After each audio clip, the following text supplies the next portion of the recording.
أعوذ بالله من الشيطان اللعين الرجيم. بسم الله الرحمن الرحيم.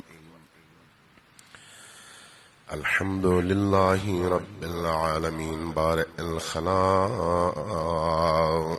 أجمعين، والصلاة والسلام على جميع الأنبياء والمرسلين، سيما من سمي في الآفاق بأحمد وفي الأرض بأبي القاسم محمد.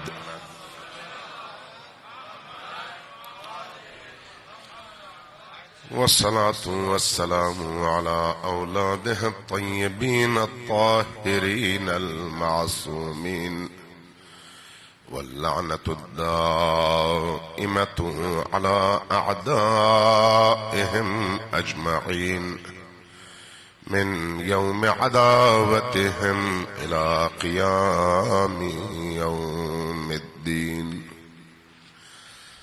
أما بعد، فقد قال الله تبارك وتعالى في كتابه المجيد وهو أصدق القائلين وقوله الحق. بسم الله الرحمن الرحيم.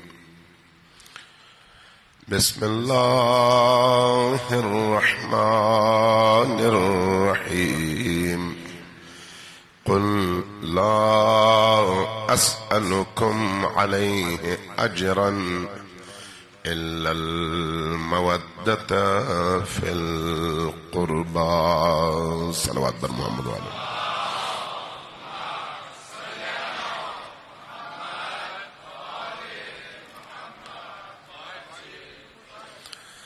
اللہ تبارک و تعالی آپ کی ان عزاداریوں کو اپنی بارگاہ میں شرف قبولیت عطا فرمائے، اور ہم سب کو حسین ابن علی کے سائے میں جینے کی اور انہی کے سائے میں جان دینے کی توفیق عطا فرمائے، اور ہم سب کے قلوب کو کربلا والوں سے ہمیشہ کے لیے متصل کر دے اور جوڑ دے۔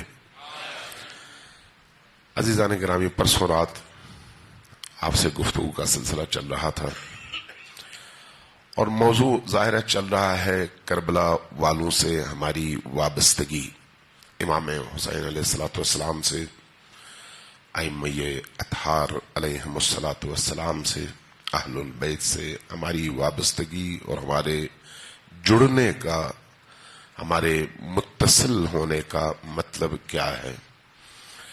اس میں دو راتیں کچھ آپ کی بارگاہ میں عرائض پیش کی، تو اب آج کچھ اور پہلوؤں پر آپ کی توجہ چاہوں گا۔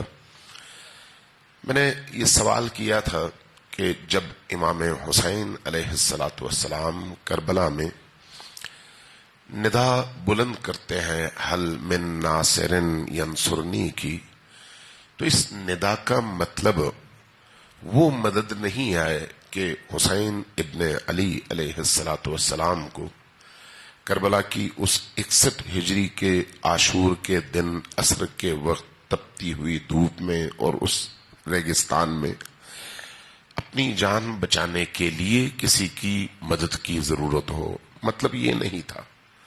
اگر یہ ہوتا تو حسین ابن علی اس عالم کے ولی تھے، اور ان کا ارادہ اللہ کا ارادہ تھا، ان کی خواہش اللہ کی خواہش تھی۔ وہ اگر چاہتے تو یقیناً اللہ بھی چاہتا، چونکہ حسین ابن علی ارادے خدا کا مظہر ہے۔ لہذا اگر حسین ابن علی چاہتے تو کربلا کے اس واقعے میں کسی دشمن کا ذرہ بھی باقی نہ رہتا۔ اگر حسین ابن علی چاہتے تو تمام ملائکہ مدد کے لیے اترتے۔ اگر حسین ابن علی چاہتے صرف یہ حکم کر دیتے زمین کے اندر موجود کیڑے مکوڑوں کو، تو وہی کیڑے مکوڑے اگر نکل آتے تو یزیدی فوج کیا ان کی مدد اور ان کے لیے ہمدردی کے جذبات رکھنے والوں کی بھی ہڈیاں ختم ہو جاتی ہیں، کوئی بچتا نہیں۔ اگر حسین چاہتے تو کیا نہیں ہو سکتا تھا، لیکن حسین چاہتے تھے کہ انسانی معاشرہ اپنے عقل، اپنے شعور، اپنے علم، اپنی معرفت کے ساتھ ایک ایسے رستے پر چلے جس رستے میں مشکلات ہیں، جس رستے میں مشقتیں ہیں، جس رستے میں آزمائشات ہیں، جس رستے میں ابتلاعات ہیں، جس رستے میں دشمن کمین گاہوں میں انتظار میں موجود ہے، جس رستے میں جان دینی پڑتی ہے، جس رستے میں مال دینا پڑتا ہے، جس رستے میں انسان کو مختلف قسم کے عذاب اور مشکلات سے، اذیتوں سے، تکلیفوں سے گزرنا پڑتا ہے، جس رستے میں الزامات سہنے پڑتے ہیں، جس رستے میں گالیاں سننی پڑتی ہیں، جس رستے میں FIRیں کٹوانی پڑتی ہیں، جس رستے میں جیل جانا پڑتا ہے، جس رستے میں جیل میں ایڑیاں رگڑ رگڑ کر مرنا پڑتا ہے، چونکہ وہ رستہ ایسا ہے جو خدا تک پہنچاتا ہے، وہ مخمل کے بستر کا رستہ نہیں ہے، وہ پھولوں کی سیج کا رستہ نہیں ہے، اس رستے میں کانٹے ہیں، اس رستے میں اذیتیں ہیں، اور اگر یہ اذیتیں اور یہ کانٹے نہ ہوں تو انسان کا جوہر کیسے کھل کر سامنے آئے، کیسے کھل کر سامنے آئے۔ ایک میں مثال دیتا ہوں آپ کو۔ حضرت نوح علیہ السلام نے 900 سال تبلیغ کی۔ کتنے لوگ حضرت نوح کے ساتھ آئے اور ان کے رستے پر چلے؟ شاید جو مورخین نے، مفسرین نے لکھا ہے 100 بندے نہ ہوں۔ 900 سال میں 100 بندے۔ امام حسین علیہ السلام کے دور میں خود امام حسین کے ساتھ چلنے والے کتنے لوگ تھے؟ زیادہ سے زیادہ جو تعداد شہداء کی ہے وہ ہے 72 یا 120 یا 130 فرض کریں، تو کیا مسلمان اتنے ہی تھے؟ نہیں۔ کیوں؟ پھر حسین کے ساتھ کیوں نہیں چلے؟ ولی زماں کے ساتھ کیوں نہیں چلے؟ ولی خدا کے ساتھ کیوں نہیں چلے؟ ولی خدا کا علم تھا کہ یہ ولی ہیں، لیکن اس ولی کے نقش قدم پر چلنے کے لیے جان دینی پڑتی ہے، مال دینا پڑتا ہے، عزت دینی پڑتی ہے، جیل جانا پڑتا ہے، سختیاں بھگتنی پڑتی ہے۔ تو جب امتحان کا موقع آتا ہے تب خود انسان کو یہ اندازہ ہو جاتا ہے کہ میرے اندر ایمان کتنا ہے، میرے اندر ولایت کتنی ہے، میرے اندر اثر پذیری، اطاعت پذیری کتنی ہے، میرے اندر خدا پر ایمان اور خدا کے حکم پر ایمان، خدا کے وعدوں پر ایمان کتنا ہے۔ یہ تب پتہ چلتا ہے جب آزمائشات کا مرحلہ سامنے آتا ہے۔ اب ذرا غور کریں، امام حسن مجتبی علیہ السلام نے معاویہ ابن ابی سفیان سے صلح کی۔ جب صلح کی تو بڑے بڑے انقلابی، نام نہاد انقلابی کھڑے ہو گئے، مولا آپ نے بڑا غلط کیا، معاویہ کے ساتھ صلح کیا۔ کیوں؟ اس لیے کہ ابن الوقت تھے، امام کی موجودگی میں، ولی کی موجودگی میں ولایت کی تأسی اور تابعداری کی بجائے خود کو زیادہ انقلابی، زیادہ دیندار ثابت کرنے کے لیے خود ولی سے 2 قدم آگے بڑھ رہے تھے۔ جب ولی موجود ہے جو حجت خدا ہے تو پھر حجت خدا کو حجت خدا اگر مانتے ہو، ولی خدا مانتے ہو، تو پھر اطاعت ولی بھی اسی طرح سے فرض ہے۔ جب اطاعت ولی فرض ہے تو اطاعت تب ہوتی ہے جب ولی کے کسی حکم، کسی امر، کسی قدم کے مقابلے میں آپ کے اندر اطاعت کے علاوہ اور کوئی کیفیت پیدا نہ ہو۔ لیکن اگر ایسا نہ ہو تو آپ مطیع نہیں ہیں، آپ مطیع اپنی خواہشات نفس کے ہیں۔ اس لیے آپ دیکھتے ہیں کہ جب امام حسن علیہ السلام صلح کرتے ہیں تو ایک بہت بڑی آبادی کھڑی ہو جاتی ہے کہ آپ نے صلح کیوں کی، آپ نے بڑا غلط کیا۔ امام حسن مجتبی جواب میں فرماتے ہیں کہ نہیں، جو کچھ میں دیکھ رہا ہوں تم نہیں دیکھ رہے۔ اسی طرح جب امام حسین قیام کرتے ہیں تو امام حسین کے قیام کے موقع پر ایک بہت بڑی تعداد کہتی ہے آپ قیام نہ کریں۔ آپ کو نہیں پتا کہ آپ کے والد کے ساتھ کیا ہوا،